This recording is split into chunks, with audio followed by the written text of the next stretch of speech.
News, संघर्ष तुमचा, आवाज आमचा. लोणी काळभोर मुळामुठा नदीपात्रातील कचऱ्याची आग कायम. परिसरात विषारी धुराचे मोठे लोट. श्वसनाचा त्रास झाल्याने विद्यार्थी रुग्णालयात. परिसरात भीतीचं वातावरण. परिसरातील मुळामुठा नदीच्या पात्रात अवैधरित्या टाकण्यात येणाऱ्या कचऱ्याला शुक्रवारी सकाळी भीषण आग लागल्याची घटना समोर आली. या आगीमुळे परिसरात प्रचंड विषारी धुराचे लोट पसरले असून श्वास घेण्यात त्रास झाल्याने MIT शिक्षण संकुलातील काही विद्यार्थ्यांना शुक्रवारी मध्यरात्री जवळच्या रुग्णालयात भरती करावे लागले. MIT शिक्षण संकुलातील कर्मचाऱ्यांच्या मदतीने आग विझवण्यासाठी अग्निशमन दलाचे शर्थीचे प्रयत्न शनिवारी देखील सुरू होते. MIT शैक्षणिक संकुलात सध्या राज्यासह देशविदेशातून आलेले जवळपास 20,000 विद्यार्थी शिक्षण घेत आहेत.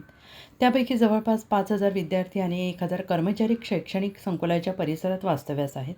नदीपात्रात टाकलेल्या कचऱ्याला लागलेली आग अग्निशमन दलाने शुक्रवारी दिवसभर प्रयत्न करूनही विझवता आली नाही. त्यामुळे ती रात्री आणखीन वाढून विषारी धुराचे प्रचंड मोठे लोट परिसरात जमा झाले.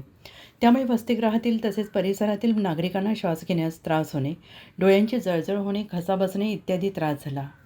तसेच शिक्षण संकुलातील विद्यार्थ्यांना विषारी धुरामुळे शुक्रवारी मध्यरात्री अस्वस्थ वाटू लागल्याचे त्यांना तातडीनं जवळच्या रुग्णालयात भरती करण्यात आले.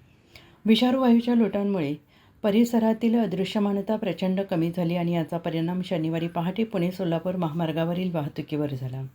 तसेच या विषारी धुराच्या लोटांमुळे परिसरातील एका कंपनीच्या कर्मचाऱ्यांना MIT शैक्षणिक संकुलातील विद्यार्थ्यांना शनिवारी सुट्टी द्यावी लागली.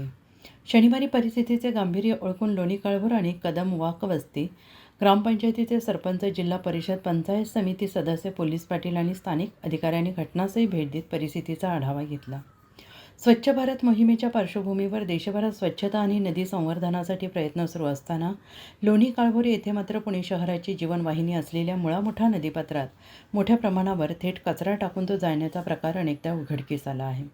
लोणी काळभोर आणि कदम वाक वस्ती या पुणे शहराला लागून असलेल्या मोठ्या लोकसंख्येच्या ग्रामपंचायती आहेत. त्यामुळे सदर ग्रामपंचायतीच्या हद्दीत दररोज मोठ्या प्रमाणात ओला आणि सुका कचरा निर्माण होतो.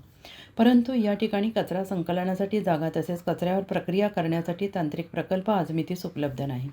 त्यामुळे नाईलाजास्तव सुमारे दररोज 35 ते 30 ट्रॉलीहून अधिक कचरा थेट मुळामुठीच्या नदीपात्रात टाकला जातो. परिणामी नदीपात्रात आता कचऱ्याचे मोठे ढीग तयार झालेले असून परिसरात प्रचंड दुर्गंधी पसरली आहे. त्यामुळे नागरिकांच्या आरोग्याबाबत गंभीर प्रश्न निर्माण झाले आहे. सदर ठिकाणी घाणीचे साम्राज्य पसरले आहे. त्यात आता या कचऱ्याला सातत्यानं आग लावण्याचे प्रकार वाढत असल्याने वायू प्रदूषणात कमालीची वाढ झाली असून परिसरातील नागरिकांना श्वास घेणे कठीण झाले आहे. नदीपात्रात कचरा टाकल्यामुळे केवळ वायू प्रदूषणच नव्हे तर जलप्रदूषणही वाढत असून मुळामुठा नदीचे पाणी दूषित होते आहे. त्यामुळे जलचरांच्या अस्तित्वाला धोका निर्माण झालेला आहे. पर्यावरणाच्या दृष्टीने हा प्रकार अत्यंत गंभीर असल्याचे मत पर्यावरणप्रेमींनी व्यक्त केले आहे. लोणी काळभोर आणि कदम वाकवस्ती या दोन्ही ग्रामपंचायतींनी यापूर्वी अनेक वेळा घनकचरा व्यवस्थापनासाठी वेगळी जागा मिळावी यासाठी जिल्हा परिषद आणि जिल्हा अधिकाऱ्यांकडे प्रस्ताव पाठवले आहेत.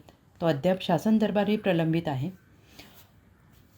शासनाकडून दोन्ही ग्रामपंचायतींना तातडीनं जागा मिळाल्यास त्या ठिकाणी घनकचरा व्यवस्थापन प्रकल्प उभारता येईल. त्यामुळे मुळामुठा नदीपात्रात थेट कचरा टाकणे बंद होईल आणि पर्यावरणाचा ऱ्हास थांबून परिसरात ही अत्यंत गंभीर बाब आहे. त्यात सातत्यानं आग लागण्याच्या घटना घडत आहेत. त्यामुळे विषारी धुराचे लोट तयार होऊन विद्यापीठातील विद्यार्थ्यांना श्वसनाच्या समस्या जाणवत आहेत.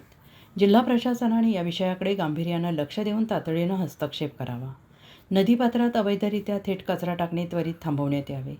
विद्यार्थी आणि परिसरातील नागरिकांचे आरोग्य राखण्यासाठी स्थानिक ग्रामपंचायतीच्या घनकचरा व्यवस्थापन प्रकल्पासाठी जिल्हा प्रशासनाने तातडीनं जागा उपलब्ध करून द्यावी.